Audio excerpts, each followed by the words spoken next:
Watazamaji, kwa majina naitwa Jay, jina langu la kawaida. Na niko nao msanii hapa. Wewe msanii, kabla tujaongea mengi, kwanza waitwa nani? Jina lako la usanii, ulianza lini? Usanii, mambo na usanii, changamoto gani yenye ulipitia kwa usanii? Yo, kama kawaida wanaita Juma the King, shoka lisochezesha pini. Sawa. Basi niko na maswali mawili tunataka nikuulize wewe. Jaba kwa kizungu yaitwaje? Mbona kitu rahisi hiyo? Si njogu tu. Yaitwa njogu hiyo jaba. What is this say? Sawa. Maswali rahisi hayo anauliza. Uliza lingine. Wewe ulisoma kweli? Mimi nilisoma mpaka walimu wote wakagua wakawa hawaendi shule tena, kwa sababu mimi ndio nilisoma kabisa mpaka walimu wakawa hawaendi shule tena. Hiyo shule kachoma moto. Uliza. Wewe mtazamaji ni kivumbi hapa.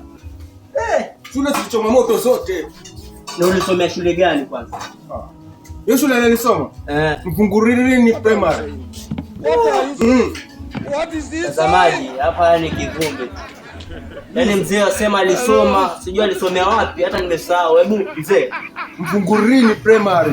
Yaani kile kitanda chini hapo ya mfungo hapo, nilikuwa nikisoma hapo ndani. Wakati watu wanaenda shule nilikuwa naingia na kitabu changu hapo ndani. Babangu ananitafuta mpaka anachoka. Natoka jioni. What are you saying? Mfungurini primary school hapo.